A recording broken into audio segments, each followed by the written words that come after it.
സഖാവ് കെ.പി. ചന്ദ്രബാബു രക്തസാക്ഷി ദിനം ആചരിച്ചു. ചെറായി ഡിവൈഎഫ്ഐയുടെയും സിപിഐഎമ്മിന്റെയും നേതൃത്വത്തിൽ പി.ബി. സജീവന്റെ അധ്യക്ഷതയിൽ ചെറായിൽ ചേർന്ന അനുസ്മരണ യോഗം സിപിഐ സംസ്ഥാന കമ്മിറ്റി അംഗം എസ്. ഷർബു ഉദ്ഘാടനം ചെയ്തു. ഡിവൈഎഫ്ഐ ജില്ലാ കമ്മിറ്റി അനീഷ് എം. മാത്യു മുഖ്യപ്രഭാഷണം നടത്തി. CPIM area secretary M. P. Prinil ഉന്നത വിജയം നേടിയ SSLC, പ്ലസ് 2 വിദ്യാർത്ഥികളെ ആദരിച്ചു. P V. Louis, K. Joshi, M. K. Sasi, K V. Nijil, N.S. Sooraj, V B. Sethulal, K. Sajeesh, Jishnu Chandran എന്നിവർ സംസാരിച്ചു. സമൂഹത്തിൽ നിലനിൽക്കുന്ന മയക്കുമരുന്ന് മാഫിയകൾക്കെതിരായിട്ടുള്ള പോരാട്ടം ഇന്നും തുടർന്നുകൊണ്ടിരിക്കുന്ന കാലഘട്ടമാണ്. 34 വർഷങ്ങൾക്ക് മുമ്പ് ഇതേ മയക്കുമരുന്ന് മാഫിയകൾക്കെതിരായിട്ടുള്ള പോരാട്ടത്തിലാണ് പ്രിയപ്പെട്ട സഖാവ് കൊലക്കത്തേക്ക് ഇരയാകുന്നത്. ഇന്ന് സമൂഹത്തിലെ ഇത്തരത്തിലുള്ള അരാഷ്ട്രീയ സംഭവങ്ങൾക്കെതിരായി ഉജ്ജ്വലമായിട്ടുള്ള പോരാട്ടങ്ങൾക്ക് നേതൃത്വം കൊടുക്കുന്നതിന് വേണ്ടി തന്നെ സമൂഹത്തിന്റെ മുഴുവൻ മേഖലാ കമ്മിറ്റികളിൽ ഉൾപ്പെടെ ഇത്തരത്തിലുള്ള സംഘടനകൾക്കെതിരായി പ്രതിരോധ സംഘടനാ പ്രവർത്തനം നടത്തിക്കൊണ്ടിരിക്കുന്ന ഘട്ടമാണ് ഡിവൈഎഫ്ഐയെ സംബന്ധിച്ചിടത്തോളം.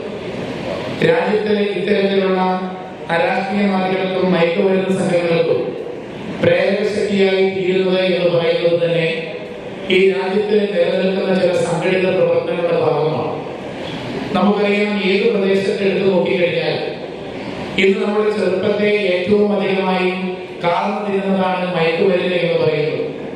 ഇതേ മയക്കുമരുന്ന് എന്ന് പറയുന്നത് 34 വർഷങ്ങൾക്ക് മുമ്പ് ഒരു കൊലക്കത്തിയുടെ രൂപത്തിൽ ചന്ദ്രബാബു സഖാവിനെ നേരിട്ടെങ്കിൽ ഇന്ന് അതിന്റെ എല്ലാ സീമകളെയും അതിർവരമ്പുകളെയും വേർതിരിച്ചുകൊണ്ട് പുതിയ രൂപത്തിലും ഭാവത്തിലും ഏകദേശം 5ാം ക്ലാസ് പഠിക്കുന്ന വിദ്യാർത്ഥികൾ മുഴുവൻ ഇതിന്റെ ഉപഭോക്താക്കളായി മാറുന്നു എന്നുള്ളതാണ് ഈ കാലഘട്ടത്തിന്റെ ഏറ്റവും വലിയ പ്രത്യേകത.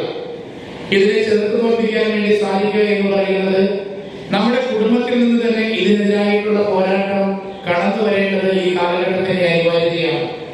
ഇന്ന് നമ്മുടെ പ്രധാനപ്പെട്ട പല ക്യാമ്പസുകൾ എടുത്തു നോക്കിക്കഴിഞ്ഞാൽ ആ ക്യാമ്പസുകളിലൊക്കെ തന്നെ സംഘടനാ രൂപത്തോടൊപ്പം തന്നെ SFI, KSU ഉൾപ്പെടെയുള്ള സംഘടനാ രൂപത്തോടൊപ്പം തന്നെ മയക്കുമരുന്ന് മാഫിയകളും സംഘടിത രൂപത്തിന്റെ ഭാഗമായി നമ്മുടെ സമൂഹത്തിൽ വളർന്നുകൊണ്ടിരിക്കുന്നു എന്ന് നമ്മൾ മനസ്സിലാക്കേണ്ടിയിരിക്കുന്നു.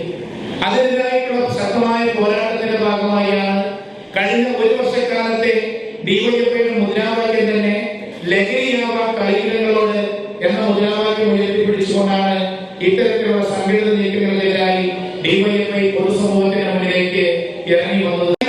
മതനിരപേക്ഷതയെ ബാധിക്കുന്ന വിഷയങ്ങളെ കുറിച്ച് വീടാന്തരം കയറിയിറങ്ങിക്കൊണ്ട് തന്നെ മുഴുവൻ ആളുകളെയും ബോധ്യപ്പെടുത്തുന്ന സമീപനം നമുക്ക് സാധിച്ചിട്ടുണ്ട്. പക്ഷേ ഈ രാജ്യത്തിന്റെ ജനങ്ങൾ തീരുമാനിച്ചത് ഇത്തരത്തിലൊരു ഭരണം അധികാരത്തിൽ വന്നു കഴിഞ്ഞാൽ കോൺഗ്രസിനോ അല്ലെങ്കിൽ ഇന്ത്യ മുന്നണിക്ക് മാത്രമല്ലേ സാധിക്കൂ എന്നുള്ള ധാരണയുടെ അടിസ്ഥാനത്തിലാണ് കേരളത്തിലും ഇത്തരത്തിലുള്ള ഒരു പോരായ്മ ഉണ്ടായത്.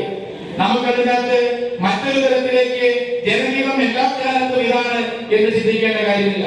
ചില പ്രത്യേക സാഹചര്യങ്ങളിൽ ചില പ്രത്യേക കാര്യങ്ങളെ അടിസ്ഥാനപ്പെടുത്തി രാജ്യത്തിന്റെ നിലനിൽപ്പിനെ ബാധിക്കുന്നു എന്നെല്ലാം പറയുന്ന വസ്തുതകളെ അടിസ്ഥാനപ്പെടുത്തി ഈ തെരഞ്ഞെടുപ്പ് ഫലം എങ്ങനെയാണെങ്കിൽ നമുക്കറിയാം, 2016-ലും കഴിഞ്ഞ 2019 തെരഞ്ഞെടുപ്പിലും ഇത് തന്നെയായിരുന്നു അവസ്ഥ.